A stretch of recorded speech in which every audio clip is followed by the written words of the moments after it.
إن الحمد لله نحمده ونستعينه ونستغفره ونعوذ بالله من شرور أنفسنا ومن سيئات أعمالنا من يهده الله فلا مضل له ومن يضلل فلا هادي له أشهد أن لا إله إلا الله وحده لا شريك له وأشهد أن محمدا عبده ورسوله اللهم صل وسلم وبارك على نبينا محمد وعلى آله وصحبه أجمعين.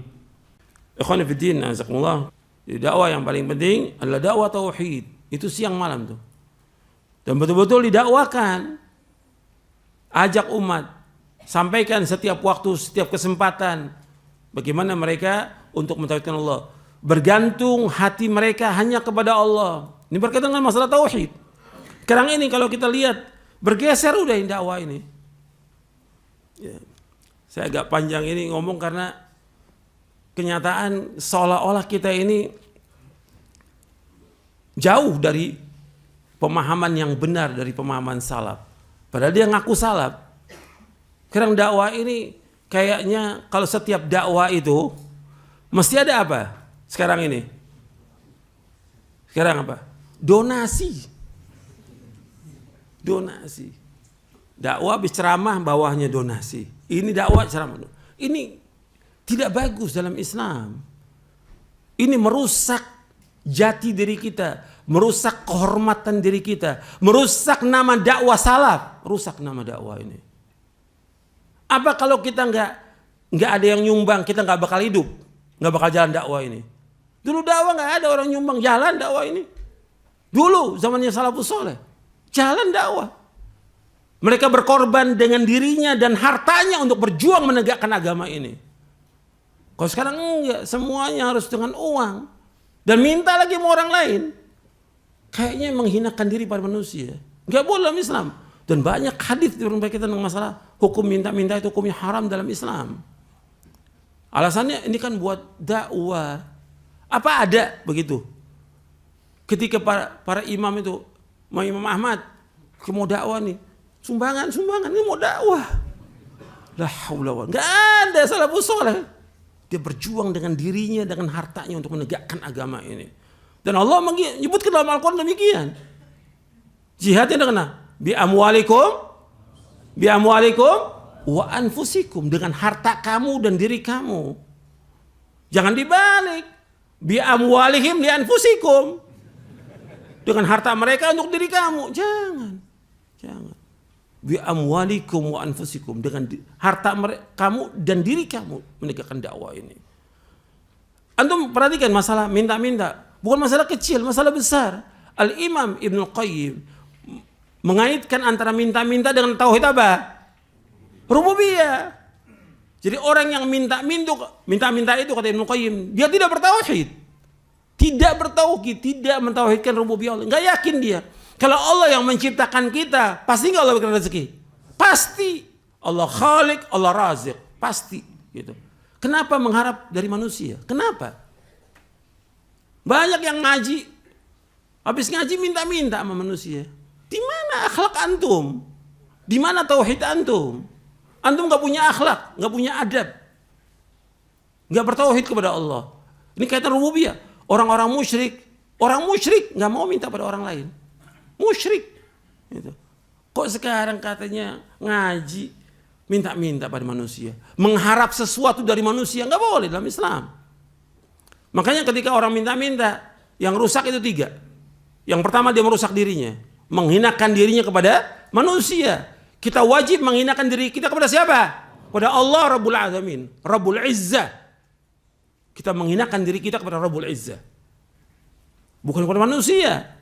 Jangan minta dan berharap pada manusia. Maka kata Nabi, wa'lam anna syarafal mu'min qiyamu bil lail wa izzahu istighna'un nas. Ketahuilah kemuliaan seorang mukmin, izzahnya, harga dirinya dengan dia salat malam dan tidak mengharapkan sesuatu dari manusia. Itu baru dia mulia. Tidak mengharap dari manusia, tidak. Yang kedua, dia merusak apa? Merusak orang lain. Mengganggu orang lain. Orang lain juga gak mau diminta. Hatta dia orang paling kaya di muka bumi ini, gak mau diminta. Yang senang diminta siapa? Satu hanya Allah. Makanya maka Nabi bersabda, "Malam yas'alillaha yaghdab alaih." Barang siapa yang tidak minta kepada Allah, Allah murka. Maka Nabi mengajarkan kepada Ibnu Abbas apa? Idza sa'alta fas'alillah wa idza sta'anta fasta'in billah. Apabila engkau minta, minta hanya kepada Allah. Apabila engkau minta tolong kepada Allah. Ini tauhid ini. Ini dakwah, mengajak orang tauhid, bukan minta-minta. Sekarang apa aja minta-minta semuanya. Pengajian minta-minta. Baru ceramah sedikit 10 menit donasi. La haula wala quwwata illa billah. Kayak kita hidup untuk seperti itu. Antum enggak punya harga diri, enggak punya izzah. Enggak punya kehormatan, enggak punya. Ini menjelekkan nama dakwah. Enggak ada para ulama salah minta-minta pada manusia, enggak ada. Bahkan Rasulullah SAW mengambil perjanjian dengan para sahabat apa? Jangan kalian minta-minta. Baiat Rasul dengan para sahabat. Baiatnya apa? Jangan kalian minta-minta kepada manusia. Itu baiatnya Rasul kepada sahabat. Gak ada seorang sahabat minta pada orang lain. Gak ada. Hatta lapar. Sampai pingsan Abu Hurairah. Gak minta pada manusia. Sekarang semua minta. Serba minta pada manusia. Gak boleh dalam Islam. Ini merusak tauhid. Merusak tauhid. Kata kita wajib menegakkan hukum Islam. Tegakkan hukum Islam untuk diri kita dulu. Jangan minta dan mengharap pada manusia. Dakwah jangan mengharap dari manusia. Ini enggak, semuanya minta-minta. Dan berlomba-lomba untuk minta-minta. Sudah, minta enggak dapat, tulis lagi. Salurkan riba Anda ke rekening. Riba, la haula wala quwwata illa billah. Lah antum ini gimana? Ngajak orang untuk makan riba. Ada enggak seperti itu? Ada, saya pernah baca kok berapa pondok minta riba pada manusia. La haula wala quwwata illa billah. Enggak yakin dia kepada Allah Taala. Allah yang memberikan rezeki yang halal kepada kita. Kalau antum nggak sanggup, jangan bangun pondok, jangan. Jangan takalluf. Ini kan takalluf. Sudah ada kayak sekarang udah ada televisi, ada radio atau dua. Sekarang semua pengen dirikan. Bahkan di pondok pengen dirikan. Ini akalnya waras apa nggak waras ini? Coba antum, pondok butuh untuk pendidikan. Antum harus korbankan waktu antum dan juga tenaga antum bagaimana mendidik anak-anak di pondok ini. Sekarang enggak, sibuk ustadznya. Cari apa? Cari duit, cari dana. Untuk apa? Untuk televisi, untuk ini. Bukan enggak boleh, tapi antum lihat tuh kesanggupan antum. Uang yang antum masuk ini kan kebutuhannya besar. Kayak televisi radio. Berapa juta itu? Katanya sampai 50 juta, 100 juta sebulan. Ya asal buat guru-guru kan. Kalau akalnya waras, asal guru-guru dong biar sejahtera. Yang gak punya rumah jadi punya rumah. Kan begitu. Yang kontrak ditambahin kontrakannya supaya mereka aman. Tenang juga ngajarnya. Dan yang lainnya. Enggak, sekarang semuanya minta-minta. Dan ini kesian. Dan juga kesian seperti yang tadi. Yang kedua tadi apa? Kepada orang-orang kaya itu. Sekarang ada satu minta-minta pondok ini. Kan pondok ini, kamu nih dapat sumbangan dari mana? Fulan. Si A umpamanya. Semua datang ke si A. Yang lain lagi, kamu dapat dana si A. Jadi semua datang si A. Si A tadinya ikhlas karena satu orang yang minta, sekarang 10 orang. Nggak sanggup dia. Nggak sanggup dia. Akhirnya nggak ikhlas. Antum merusak orang yang tadinya dia ikhlas jadi nggak ikhlas. Dan ini nyata. Saya cerita nyata ini. Bukan kata orang. Nyata ini. Tadinya orang ikhlas jadi nggak ikhlas. Antum merusak orang itu. Akhirnya lama-kelamaan saya nggak mau ikut salap deh. Minta duit tulus. Loh ini ada. Saya nggak mau. Saya keluar aja dari salap. Saya dimintain duit terus. Na'udzubillah nas'alullah wal-afiyah. Ini terjadi. Bukannya kata orang lagi. Terjadi. Antum nggak bagus seperti itu. Tegakkan tauhid untuk diri antum. Jangan minta-minta. Jangan berharap pada manusia. Jadi disebarkan kemana-mana. Apa aja ada masalah dikit. Minta-minta. Ada masalah dakwah, minta-minta. Ya terus hidupnya seperti itu. Sampai akhir hayatnya dia tukang minta-minta. Nggak ada keberkahan dalam hidupnya yang seperti itu. Nggak berkah. Meskipun bukan buat diri kita, tapi kan nanti lama-lama dia makan nggak dari situ? Makan dari situ. Yang minta sumbangan, ya makan juga dari situ. Sumbangan banyak, ya dia bawa sumbangan, dia harus makan dari situ. Si antum makan dari jerih payah orang lain. Apa nikmat itu?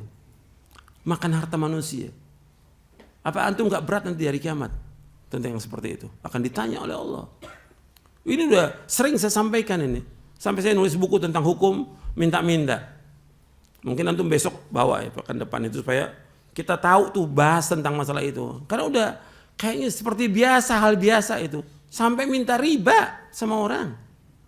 Dicantumkan nomor rekeningnya. Ini udah gak punya harga diri sama sekali. Seperti gak punya iman. Antum kalau orang beriman gak bisa begitu. Antum cari yang halal, tinggalkan yang haram. Takut kepada Allah, takut kepada Allah. Ini gak ada rasa takut. Kembali, jadi dakwah itu harus betul-betul mentauhidkan Allah. Jadi yang tadi minta-minta itu merusak diri pribadi. Yang kedua, orang lain. Kemudian yang ketiga merusak tauhidnya dia kepada Allah. Tauhidnya, tauhid apa di situ? Rububiyah. Itu Imam Ibnu Qayyim bawakan dalam kitabnya Madarijus Salikin. Ya, sampai di sini dulu kajian kita. Mudah-mudahan bermanfaat. Wassallallahu Nabi Muhammadin sallallahu alaihi wa ala alihi wasallam.